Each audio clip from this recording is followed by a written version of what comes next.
Cita con la historia, con Javier García Isaac y Pedro Fernández Barbadillo.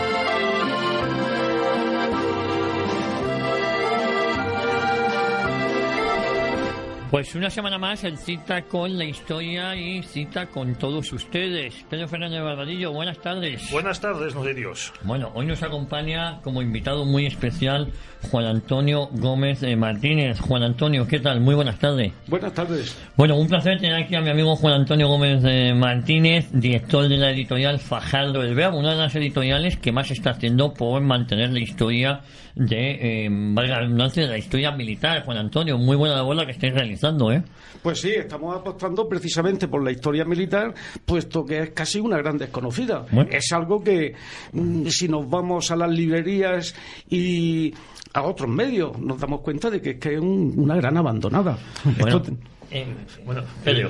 Hace unas semanas entrevisté yo a Anthony Beevor, el historiador inglés de historia militar, y sus libros son muy vendidos en todo el mundo. En España pues también lo son, y acaba de presentar uno sobre la batalla de Arnhem, la operación Market Garden, la de la película, que luego me riñó un poco por el Beevor, porque decía, claro, es que ustedes conocen la batalla por la película, y ya me dijo, no es mala, hombre, mucho peor es Dunkerque, y también la de Churchill, y me dijo en concreto, ustedes han visto Dunkerque, pues verán que las playas estaban limpísimas y con la arena fina y sin pisar, y dice, no, ustedes ven las fotos, no hay que ir a los testimonios de la gente, de los soldados que lucharon allí, sino las fotos, y estaban totalmente cubiertas de material abandonado, camiones, tanques, armas, vestimenta, etcétera. Pero hay una demanda de historia militar. España tiene una de las historias militares más interesantes del mundo, y es un área abandonada porque, como solemos decir aquí lo que interesa pues son las novelas de Ángel Viñas sobre si Franco hizo matar a Amado Balmes para poder tener una excusa y poder coger el avión que le esperaba en Las Palmas de Gran Canaria e ir a Marruecos. Eso es lo que se produce en España. Por eso la labor que hace Fajardo el Bravo pues es admirable y muy recomendable. Y hay que recordar también que está el general Salvador Fontela también detrás de la editorial, con lo cual es importante todo el apoyo que prestan, y que prestan además a esta casa, porque han sido los primeros en anunciarse aquí, y hay otro programa en esta casa que se llama Una pica en Flandes, que también es muy recomendable, donde de vez en cuando incluso interviene el general Salvador Fontela. Bueno, hay una asociación que trata de recuperar lo que se ha llamado el Camino Español, que es el camino que seguían las tropas españolas que salían de Italia desde Milán para llegar a Flandes, y es otra obra que si esto lo hubiesen hecho los ingleses, o lo hubiese hecho ese gran exterminador de pueblos que fue Napoleón Bonaparte, tendríamos películas, series de televisión, documentales y demás. Sin embargo, como lo hicieron los españoles, los propios españoles nos tiramos piedras contra nuestro tejado y no hablamos de ello. Por fortuna hay ahora una tendencia a recuperar todo esto, una tendencia benemérita. Tú te acordarás que hasta que llegó Fraga a la Junta Gallega no se hablaba del Camino de Santiago. Efectivamente. Era una cosa que incluso parecía que se había cancelado del Concilio Vaticano II. Que no existía. Bueno, hoy Juan Antonio Gómez Martínez, además de ser director de la editorial Fajardo el Verbo, ha escrito un magnífico libro sobre un personaje que comentábamos antes fuera de micrófono, que yo recuerdo estudiarlo en el colegio, que era la figura de Antel Kane como enemigo de España. Juan Antonio, además sé que estás preparando el segundo tomo, ¿no?, de esta biografía. Sí, ya lo tenemos, está en maqueta y en breve lo tendremos en las manos. Hay un primer libro que es el que estás comentando, que abarca hasta 1914. Es en base a documentos oficiales españoles. Entonces, yo tengo ese libro, es un magnífico libro, es un tocho importante, lo digo en tono coloquial, es un libro de peso. Nunca mejor dicho, con documentos oficiales, y te remites a toda la documentación de la que disponían, ¿no? Claro, pero es que además esa documentación, hasta el momento de publicar el libro, era completamente inédita. Entonces, en este primer libro hemos tenido grandes sorpresas. Algo que era totalmente desconocido en el aspecto de, por ejemplo, que Abdelkrim y su padre habían pedido la nacionalidad española, y eso traía como consecuencia de que querían ser españoles de pleno derecho. Rompía con estas ideas que se pensaba acerca de Abdelkrim, que estaba con los españoles con el fin de estudiarlos y todo esto. Además, van saliendo una serie de acontecimientos que no se conocían, y han causado verdadera sorpresa, tanto con los investigadores, pero también investigadores marroquíes que se han puesto en contacto conmigo para comentar algunos aspectos, porque es que decían que eso no se sabía. Oye, hay que ver cómo somos aquí, Javier, que traemos a historiadores que van a los archivos. Sí, eso es curioso, tal y como está el tema. Lo hemos hablado con Miguel Platón, con Guillermo Gortázar, con otros amigos que han venido aquí, y ahora con Juan Antonio, historiadores que van a los archivos. ¿A dónde vamos a ir a llegar? Por cierto, quiero recordar que en este programa tuvimos también a Josep Piqué, que ha sacado un nuevo libro, que también habrá que volver a traer, hablando de la persecución de los cristianos en la India. Pues qué interesante, desde luego lo traeremos. Digo, para que, y entre esos personajes interesantes, pues hoy está Juan Antonio Gómez Martínez. Pedro, háblanos de la figura del Kane, y luego profundizamos con Juan Antonio. Pues era un personaje cuyo nombre causaba pavor a nuestros abuelos y sobre todo abuelas también. Era el jefe de la rebelión indígena en el protectorado español en Marruecos, y curiosamente había sido empleado de la administración colonial española. De eso vamos a hablar en detalle con Juan Antonio. En los años 20 del siglo pasado, pues para los quintos y para sus padres, ser destinado a Marruecos era una desgracia, un peligro verdadero de muerte, como sucedió en el desastre de Anual, que se produjo en julio de 1921, y en el que murieron pues más de 11.000 militares españoles. Y todo esto se solucionó, la guerra en Marruecos, solo a partir de 1925, con el desembarco de Alhucemas, dirigido por Miguel Primo de Rivera. Ya estaba implantada la dictadura, lo que se llamó el Directorio Militar, la primera fase de la dictadura, y con la colaboración entre España y Francia, porque Abdelkrim también atacó el Marruecos bajo protectorado francés. Solo así se pudo pacificar el territorio, y Abdelkrim, que había fundado la República del Rif, se entregó al año siguiente de Alhucemas, o sea, en el 26, a los franceses, y ya vivió exiliado hasta su muerte en 1963 en Egipto, en el Cairo. Juan Antonio, lo llamativo de por qué la importancia de Abdelkrim, que insisto, yo recuerdo en el colegio, pero que estudiábamos la figura de Abdelkrim. ¿Por qué la importancia? Sí, la importancia, acaba prácticamente de comentarse, que lideró a partir de julio de 1921, no antes, lideró esa rebelión que estalló en el Rif Central, y luego la extendió al resto de la zona de protectorado de España en Marruecos, e incluso a Francia, como se acaba de decir. Entonces, tuvo una cantidad de seguidores que aquí se estudian, en este libro se ve bastante bien cómo fue arrancando todo esto, de manera que llegó a coger el liderazgo y luego intentar montar lo que era un sultanato. Aquello no fue una república, es un sultanato con unos territorios de sultanía que fueran los más extensos posibles. Entonces, en realidad lo que se pretendía montar en el Rif era una autocracia.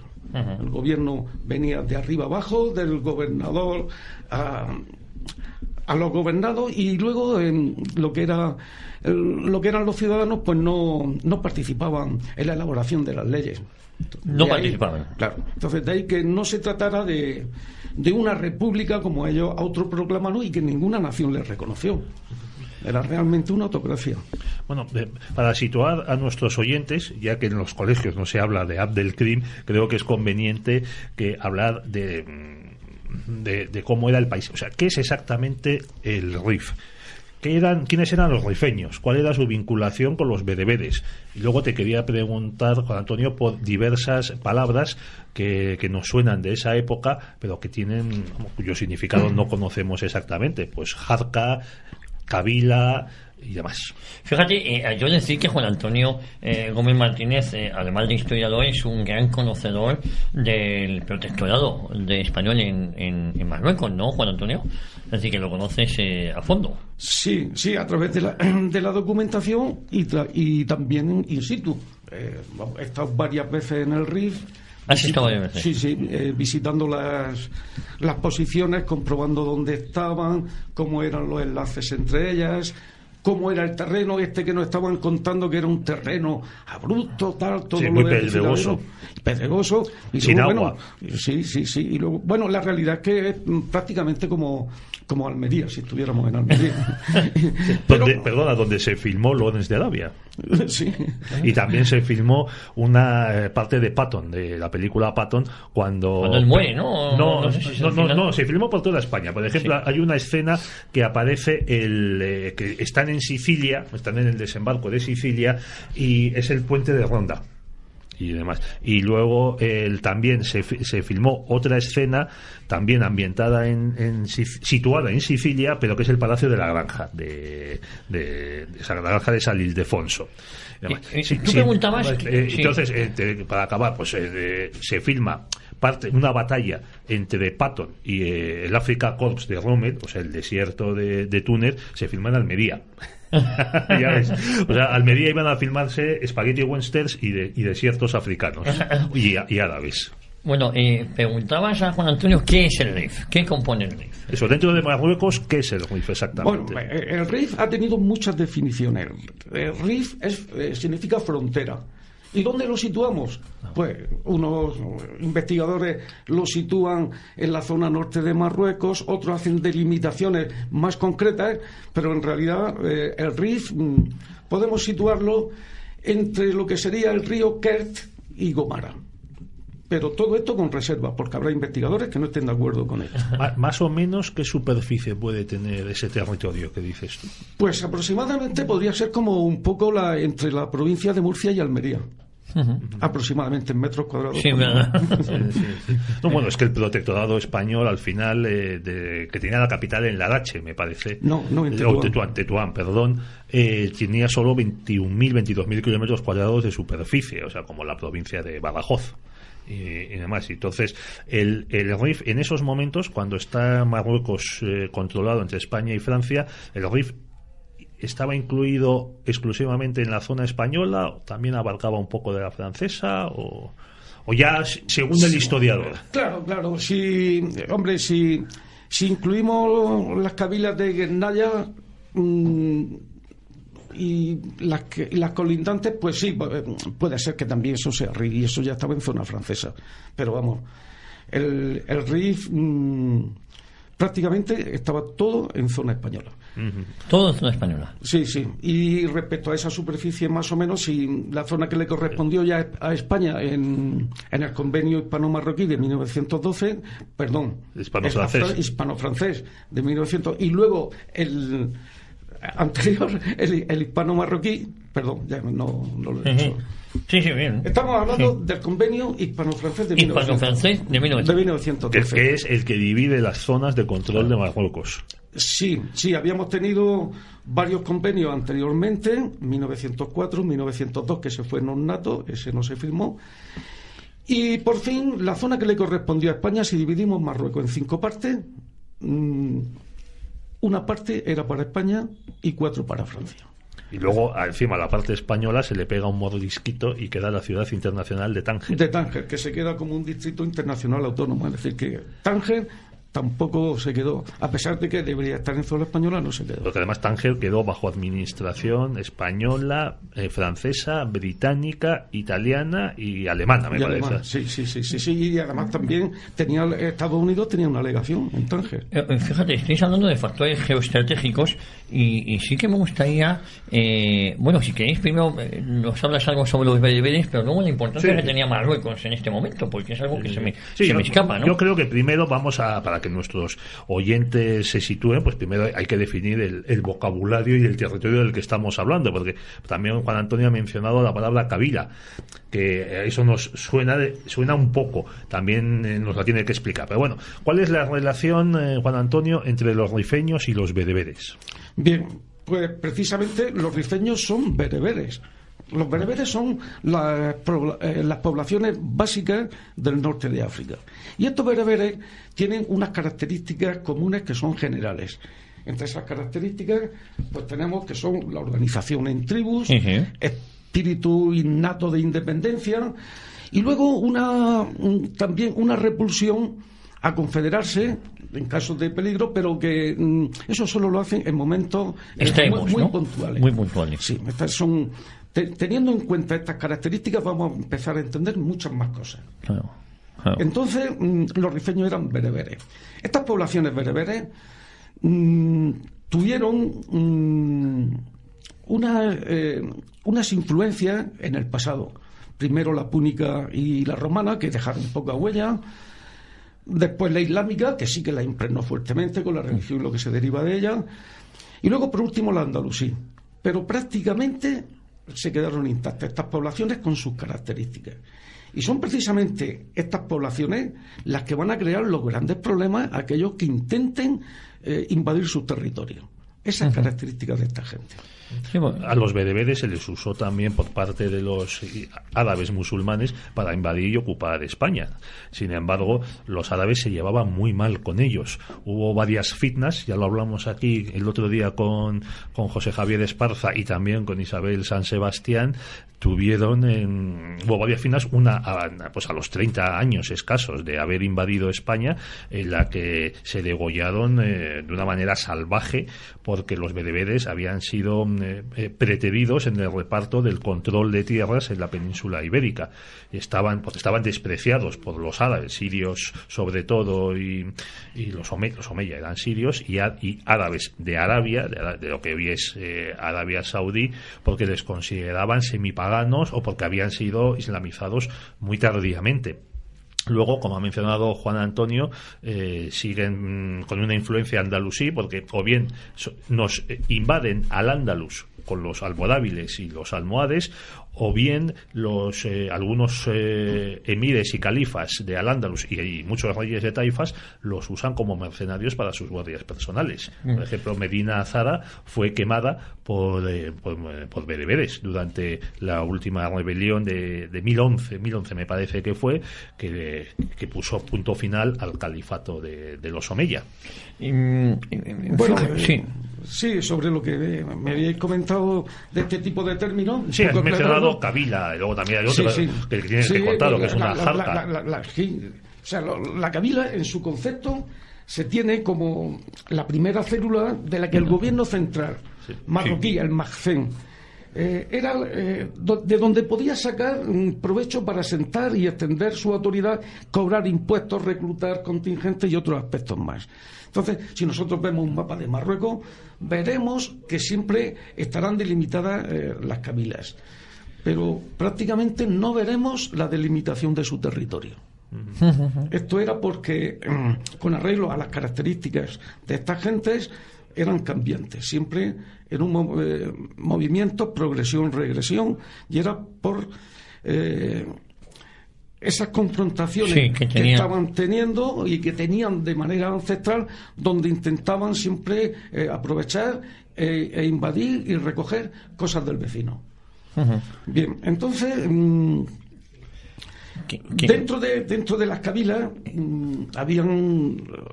se podían distinguir dos grandes grupos que son a su vez territorios. Esos territorios son los que se llamaban, unos el Blad el Magfen, que eran territorios donde los sultanes ejercían autoridad, y eran lo que se llamaban las kabilas magcenianas. Sí, y allí había dos tipos de kabilas. Sí. Unas que se llamaban las Gich, que eran las que realmente los sultanes ahí reclutaban sus contingentes, y luego lo que eran las kabilas Naiba. Estas kabilas solo se utilizaban para reclutar contingentes, pero ya en casos de guerra santa, de lo que es la yihad. O sea, que había unas más adictas o menos adictas al sultán. Dentro de esos territorios magcenianos, que eran los más próximos a Fez. Pero luego estaban los territorios que se les denominaban el Siba. Eran territorios rebeldes. Era el país del robo, del crimen, esos territorios no habían reconocido de manera ancestral la autoridad de los sultanes. Estos sultanes hacían presencia con su autoridad allí, pero por medio generalmente de expediciones de castigo con el fin de cobrar impuestos, y no siempre lo conseguían. La zona de influencia que le tocó a España era toda Blas del Silva. O sea, la peor. La peor. Se le venía a llamar la espina del Rif y el hueso de la Yebala. Eran todas Blas del Silva, unas 60 cabilas. Sí, además era un territorio en el que España en la época imperial tampoco quiso imponerse.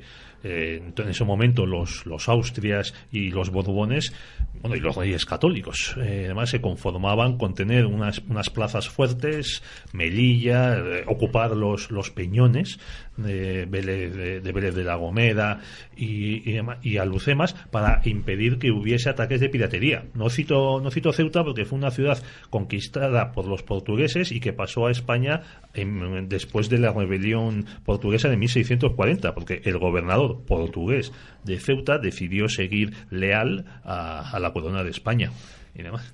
Pero, o sea, los propios españoles en esas épocas no querían entrar en ese territorio.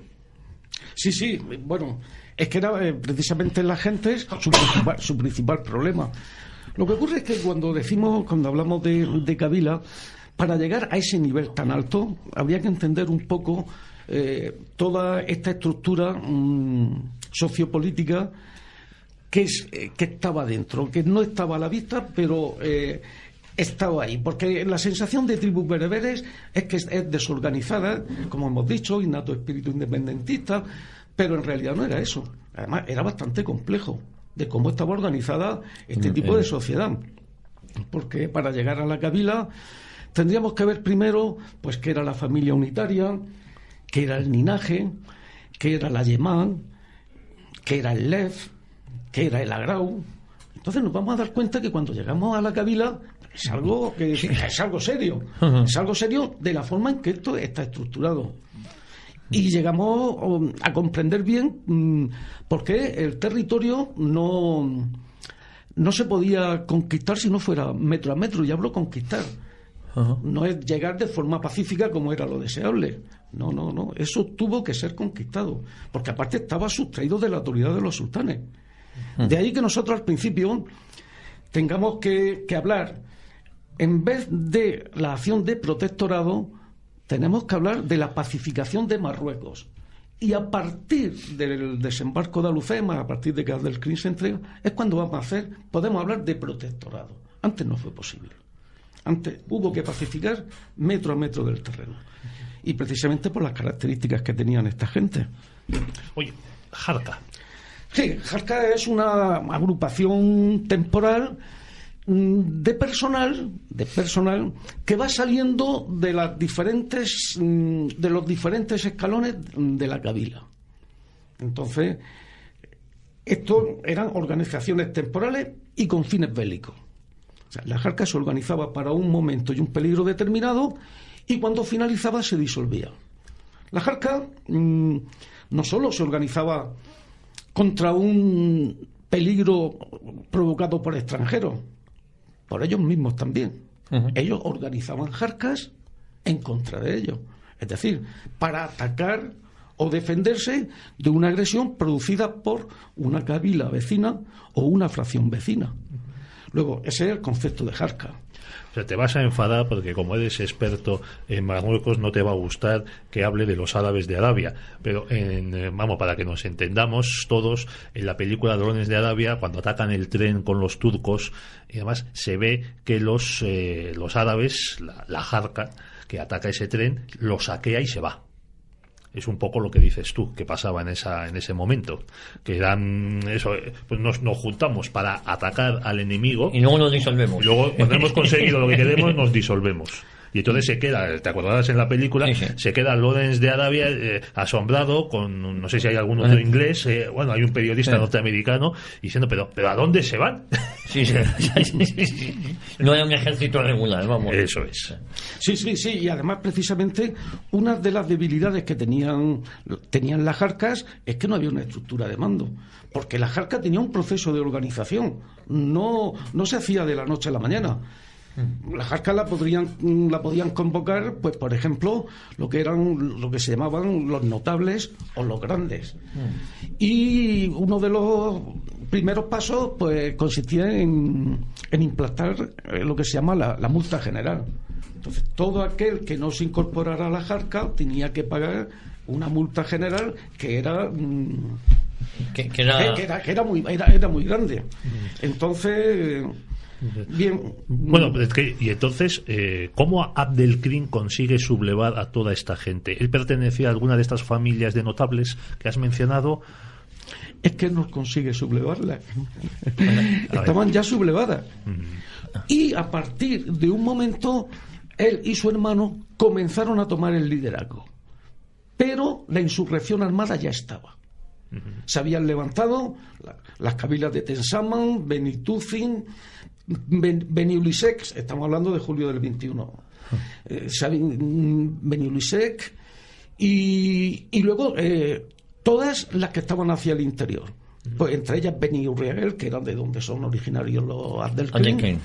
También la cabila de Bocoya, Benítez. Es decir, esa insurrección ya estaba. Y ellos empezaron a tomar el liderazgo de manera progresiva. Pero ¿por qué se sublevan las cabilas? Dices que sucede en 1921, cuando España estaba en esta zona pues de finales del siglo XIX. Sí, lo que ocurre es que las primeras penetraciones ya de España en Marruecos pues se inician en 1907. Ya cuando se ocupa después de la Conferencia Internacional de Algeciras del 6, entonces ya es cuando Francia y España comienzan sus incursiones en Marruecos. Entonces España primero Francia se mete desde Argelia, se mete y ocupa Usta con tropas. A continuación España. Pero es que España entra forzada por potencias extranjeras, por Francia y por Gran Bretaña, entre otros motivos para que no entre Alemania, y también por un diseño geoestratégico político de, claro, no puedes dejar que Francia controle Argelia y Marruecos porque te encajona. Todo esto de lo que se quejan los franceses, lo que mencionamos en el programa sobre la Revolución de septiembre de 1868, Javier, que se insinuó en el programa la guerra franco-prusiana, cuando se empezó a buscar un nuevo rey para España, y los franceses pusieron el veto a un prusiano por miedo a quedar otra vez encajonados entre España y Prusia, como con el emperador Carlos. Entonces, por eso España también se establece en el norte de Marruecos, de manera que no acabemos limitando con Francia al norte y también al sur, creo que mente. Sí, entonces estamos en que España entra a partir de 1907 en el interior de Marruecos, de la zona asignada. Ya empiezan las primeras penetraciones y ya van continuándose después. Francia y España van llevando unas acciones casi paralelas, cada una por su parte, pero ya van penetrando en Marruecos. A continuación tenemos lo que es la operación de castigo sobre Casablanca. Se ocupa Casablanca. A continuación nosotros continuamos y ocupamos Larache y Alcázar-Quibir, y van empezando las penetraciones en Marruecos. Pero todo esto se estaba haciendo sin que no hubieran convenios con el sultán. Eran convenios entre naciones, entre España y Francia, entre Francia y Gran Bretaña, para que se desentendiera Gran Bretaña de Marruecos, y entonces Francia hacía lo mismo respecto a Egipto, también con Italia, para que Italia se desentendiera de Marruecos y Francia a cambio de Tripolitania y Cirenaica. Vamos teniendo una serie de convenios y una serie hasta que ya llegamos pues al que hemos comentado antes.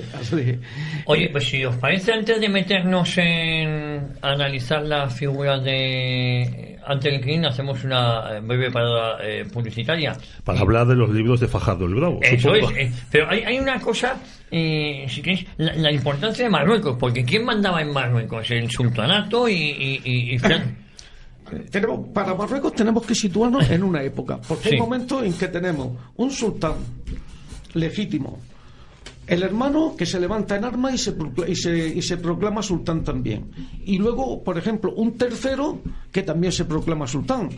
Por otro lado, incluso tenemos a un pretendiente en la zona de Guelaya, próxima a Melilla, que también estaba señoreando por aquellos territorios y tenía implantadas sus autoridades en todas las cabilas próximas a Melilla. Entonces, tenemos que hablar momentos en concreto. Si nos vamos, pues por ejemplo, a cuando se firmó el convenio franco-marroquí y después el franco-español, pues era Moulay Hafid. Moulay Hafid había derrotado ya a su hermano Moulay el Hafid, y bueno, se puso también al lado de Francia, y Moulay Hafid pues también tuvo una serie de acontecimientos que se produjeron que fueron... Sí, vale. Entonces, ¿quién era el sultán reinante en Marruecos cuando la conferencia de Algeciras de 1906? Moulay el Hafid, que era hijo de Moulay Hassan.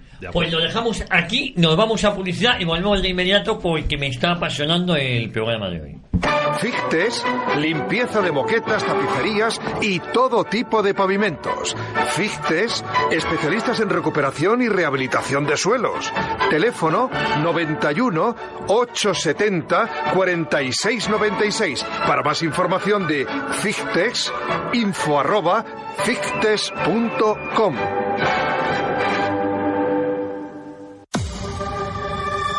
JUN 76, rapidez y eficacia.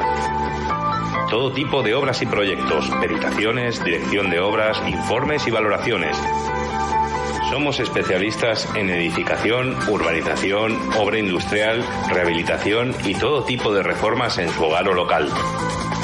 JUN 76, una empresa familiar a su servicio. Conózcanos en www.jun76.es, www.jhun76.es. La calidad nos avala, el trato nos distingue. Editorial Fajardo el Bravo. Especialistas en historia de España e historia militar. Ediciones en alta calidad. Porque no nos importan las modas. Visítenos en www.editorialfajardoelbravo.es. Editorial Fajardo el Bravo. Contamos la historia.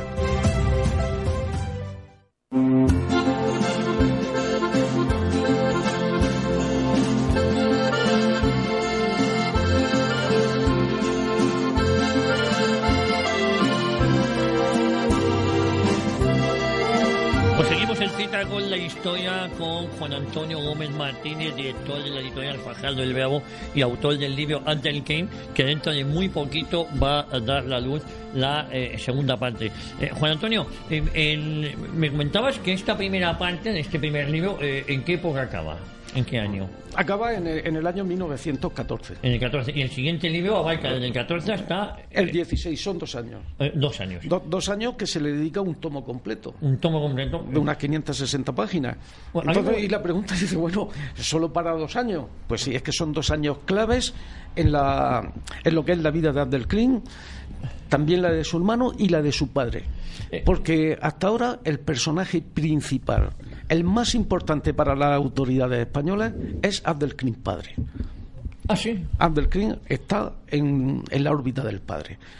Todo lo que está ocurriendo va a gravitar sobre esta figura de Abdelkrim padre, que es aquel que tanto en su propia kabila y para las autoridades españolas, el que tiene la importancia y el que tiene la ascendencia. Abdelkrim todavía está en la administración militar, está en la oficina central de asuntos indígenas. Él es un funcionario. Un funcionario del gobierno español. Del gobierno español, de la administración militar. Más recibe condecoraciones militares. por actuaciones. Y entonces él comienza como maestro de primera enseñanza para niños indígenas, después como alfaquí o escribiente e intérprete, a continuación ya le nombran cadí, que es juez, después juez mayor, va escalando. Su valía no está cuestionada, pero ya el entrar en la administración militar y ocupar puestos de responsabilidad, si su padre no hubiera sido el personaje de tanta importancia, habría sido muy difícil que un rifeño procedente de Alucemas pues ocupara cargos aquí de ese nivel y de esa importancia. De esa importancia. Comentábamos entonces, los años decisivos de Abdel Krim son del 14 al 16. Sí, y sobre todo el 15, que es cuando se le encarcela durante 11 meses. Y los motivos para que se llegue a ese extremo hasta ahora están poco claros. Estaban, porque en este libro ya sí se quedan. Aquí ya tenemos toda la documentación. Además, según se contaba, intentó escapar de la cárcel, tuvo un accidente, se cayó, se rompió una pierna y quedó cojo. Sí, quedó con el Era otro de los motivos de resentimiento contra los españoles. Es que ahí donde está también, es que hay muchas cosas que se van a ver ahora que son nuevas. En el nuevo libro. Sí, porque él nunca se quejó de eso. Ah, sí. Claro, es curioso. Entonces, los motivos por los que fue encarcelado siempre se venían diciendo que es que Francia presentó una reclamación diplomática y España, pues como siempre, cedió. Pues no fue así. Y lo vamos a ver en este libro.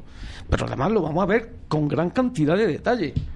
Documentos incuestionables, toda la participación del ministro de Estado y del ministro de la Guerra, cómo se va llevando todo, y nos daremos cuenta de, ya se ha reescrito una línea respecto a esto. Todo sí. Bueno, o sea, tu investigación se centra en los años 14 al 16. Sin embargo, Abdel Krim vivió hasta 1963 y murió en el Cairo, en Egipto. ¿Por qué no volvió a Marruecos una vez que se reconoce la independencia del país por parte de España y Francia en 1956? Bueno, eso es un aspecto que es controvertido y que habría que estudiarlo con bastante detalle, pero en líneas generales, si en el Rif se ha producido un levantamiento en armas, hay una insurrección, ha habido un intento de crear un sultanato, no una república. Claro, un sultanato al margen. Claro, con unos territorios de sultanía que se iban expandiendo lo más posible, prácticamente toda la zona de influencia. Claro. Todo lo que le había costado a España el liderazgo de su rebelión, claro. ¿Cómo iba a entrar? ¿De qué manera? Hay documentación sobre los años 40 y tantos, tal, que todavía es inédita, que cuando llegue su momento se publicará, pero no podía ser bien recibido, si que estaba actuando en contra del sultán. Claro, no dejaba de querer independizar una zona del actual Marruecos. Claro, sí. Bueno, de ese asunto vamos a hablar luego con nuestro invitado, Carlos Ruiz Miguel, que es un auténtico experto en Marruecos y en el Sáhara Occidental. Efectivamente. Pero también parece ser que te pusiste en contacto con la hija de Abdel Krim en Egipto. Sí, bueno, fue ella, a través de la embajada española, la que me localizó y tuvimos una conversación telefónica con un intérprete porque le habían hablado del libro, adquirió el libro y entonces pues le pareció también, por su objetividad, por el rigor. Aquí, pues claro, no hay ni simpatía ni antipatía. Sí, ahí cuentas la historia. Es todo realmente como fue. Puede gustar más o menos, pero vamos, hasta estos momentos, pues. Y entonces, Abdel Krim en Egipto, ¿de quién tuvo apoyo? ¿De Nasser y los panarabistas? Claro, pero es que esa ya es una parte que yo todavía no la... hay que tocarla, pues, hay que profundizar. Ya tienes trabajo, Juan Antonio, ¿eh? Eso es muy interesante. Claro, sí, es que incluso pues, hay momentos en que se quería regresar al Rif. En el Rif se monta... Pero claro, los alawitas no querían.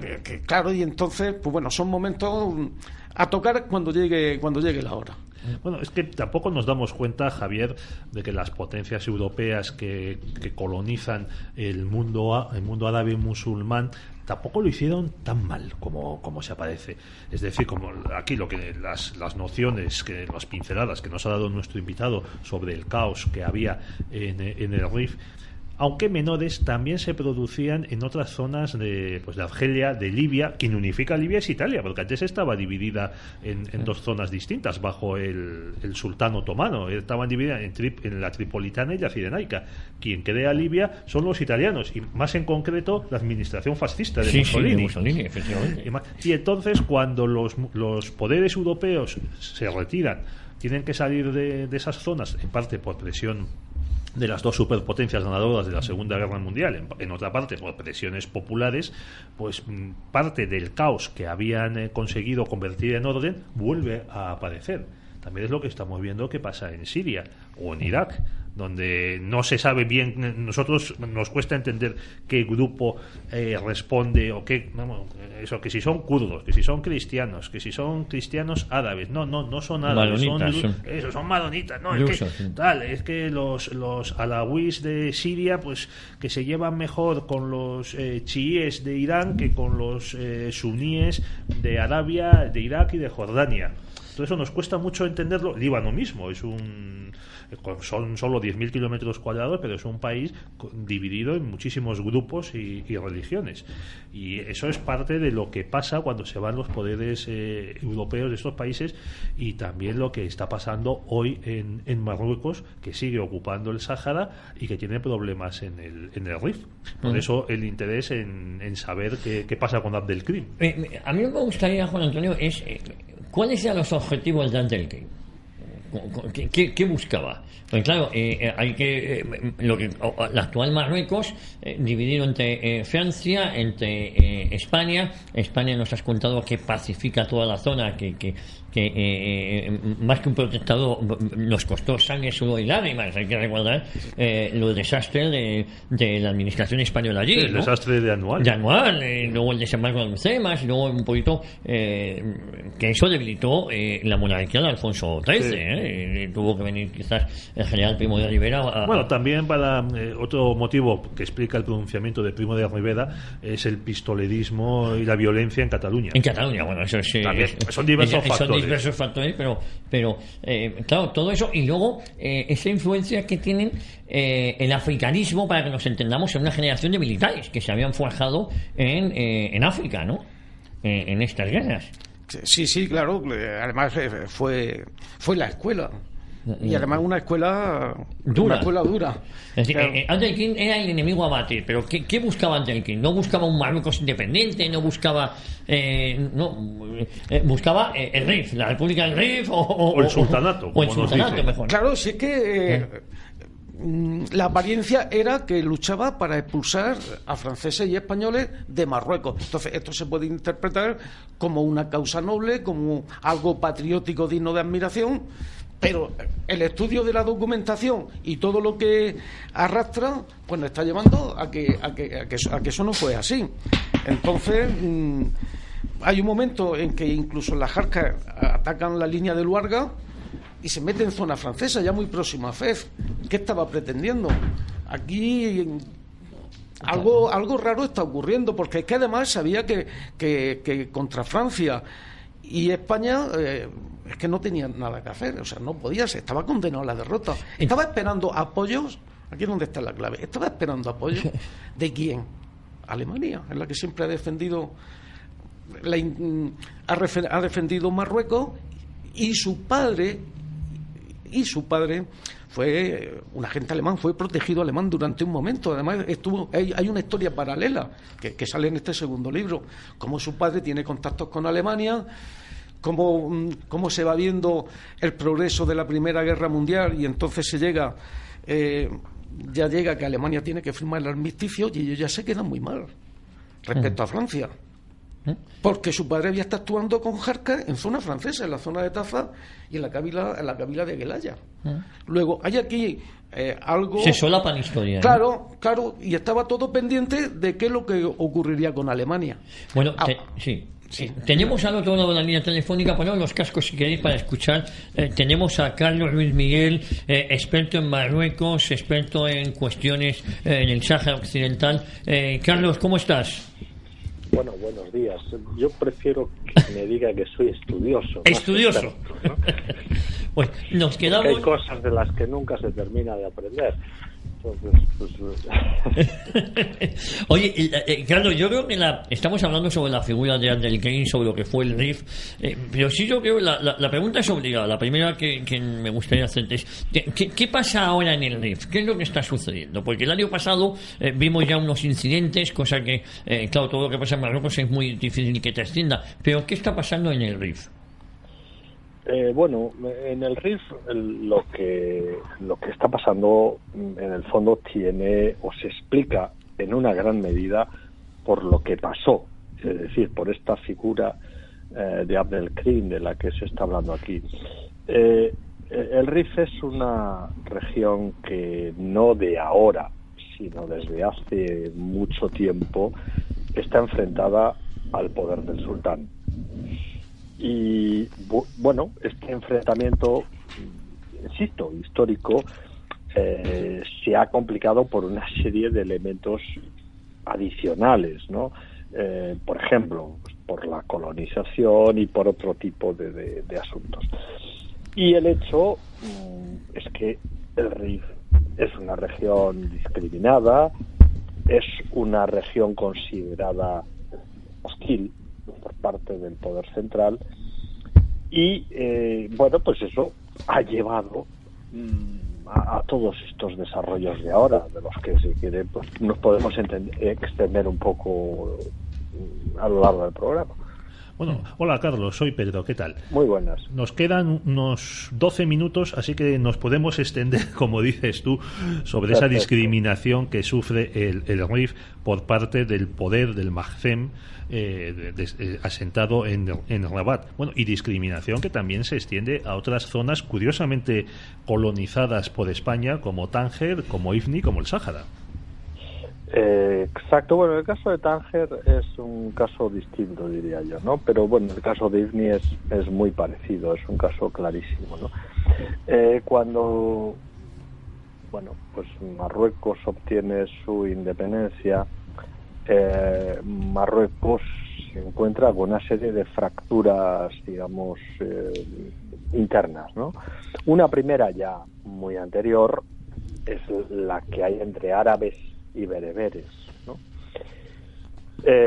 La población del RIF es bereber, mientras que las élites gobernantes, el Partido Nacionalista Istiklal es un partido árabe o arabófono o partidario, precisamente por su conexión también con el Islam, porque el Istiklal es un partido muy influido por los hermanos musulmanes de Egipto y por tanto tiene una componente islamista, bueno, importante, ¿no? Entonces, por un lado hay ese enfrentamiento entre árabes y bereberes. No olvidemos que los bereberes son los pobladores originarios y que los árabes, igual que en la península ibérica, fueron los invasores, por más que esta invasión quedara matizada por el hecho de que los invadidos, a diferencia de lo que en gran medida ocurrió en España, asumieran la religión de los invasores, ¿no? Que es el Islam, la religión de los invasores. Pero bueno, no dejaba de haber pues unas diferencias lingüísticas y bueno, por una serie de costumbres preislámicas, etcétera, ¿no? Entonces, por un lado, Marruecos, el nuevo rey, la monarquía, construye un Estado a imagen y semejanza de Francia. Y Francia, el Estado más centralista del mundo, pues va a ser un modelo, de tal suerte que el discípulo va a superar al maestro. Y en este momento el Estado más centralista del mundo no es ni mucho menos Francia. Marruecos es un país muchísimo más centralista que Francia. Bueno, entonces, digamos, esa componente bereber fue perseguida, aplastada, en el caso del RIF violentamente a través de una guerra de la que se habla muy poco, donde se bombardeó a la población civil, causando miles de muertos civiles ante el silencio occidental, etcétera, ¿no? Este es el componente histórico. A esto se añade que la colonización lleva a que una parte fuera más hispanófona y otra francófona. Bueno, pues lo primero que hace el Marruecos cuando se independiza, ese país tan amigo nuestro, es eliminar todo lo español. Eliminar todo lo español. Este es el país tan amigo, según estos gobiernos que tenemos. Y el RIF era hispanófono. Por tanto, el RIF va a sufrir esta doble discriminación y persecución. A todo esto se añade que Abdelkrim, en la lucha precisamente contra la colonización española, Abdelkrim, que había sido funcionario de la administración colonial española, pues va a proclamar una república, la República del Rif, que tuvo una existencia durante unos pocos años, con lo cual pues se mezclan un montón de factores que hacen que el Rif sea un territorio al que desde el poder central se le mira con una gran hostilidad. Bueno, nos acaba de decir Carlos, nuestro invitado, Juan Antonio, que el concepto de República del Rif es discutible. Él dice que se quería instaurar una especie de sultanato y demás. Nos quedan 5 minutos. 5 minutos. El príncipe Hassan, cuando era príncipe heredero, se estrena en el poder reprimiendo a las órdenes de su padre, Mohamed V, esta rebelión rifeña a finales de los 50, ¿no? Efectivamente, fue una rebelión, además, que precisamente se produce cuando ya con Mohamed V se trata desde el poder central de unificar Marruecos con las variables de lo árabe y lo francófono. Y claro, el Rif ni era árabe ni era francófono, y ante la situación que se le crea, imagínense ahora, pues para los ciudadanos que les hablan en un idioma que no entienden, etcétera, etcétera, pues llega un momento que se rebelan, ¿no?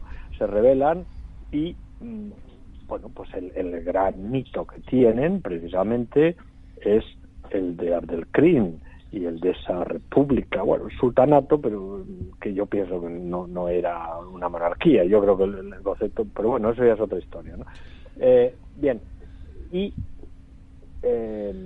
Mohamed V ordena a su hijo Hassan, que era en ese momento quien tenía el mando del ejército, que aplaste la rebelión, cosa que hizo de una forma absolutamente brutal y salvaje, tan salvaje que Hassan II, que no era precisamente una persona muy escrupulosa, tras esa represión no se atrevió a viajar al Rif nunca a partir de entonces, porque tenía miedo, yo creo que razonable, a ser asesinado si volvía a pisar el país, ¿no? El país del Rif. Y realmente fue una represión muy salvaje, donde los rifeños pues pidieron ayuda a España, desgraciadamente sin éxito.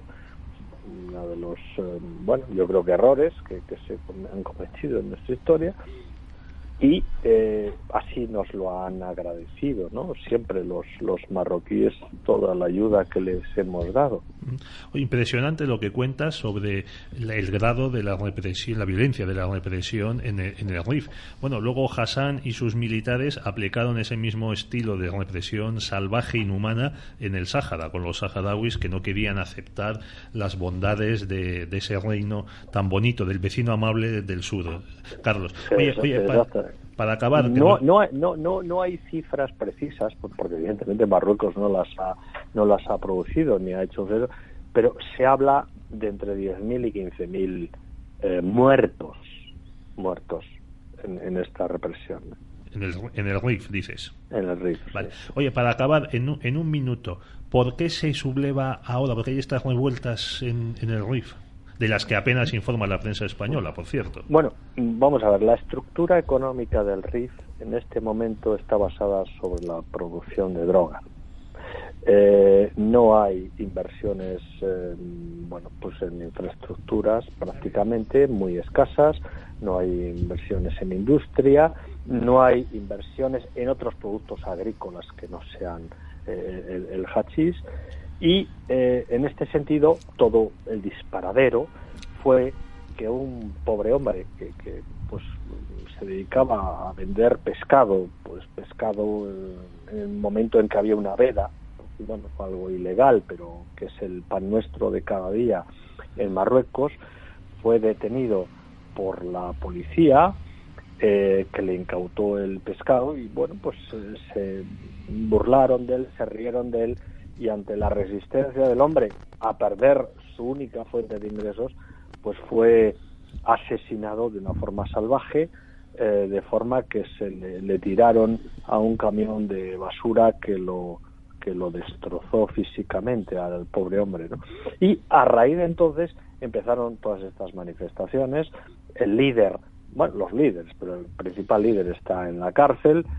Acaban de proponer ahora para el premio Sájarov de Derechos Humanos de la Unión Europea. No creo que se lo den, porque la Unión Europea es bastante pro-marroquí, pero bueno, esto es, y a partir de entonces, pues digamos, esto ha vuelto a concentrar toda la frustración por las promesas continuas que se les hace y que nunca se cumplen.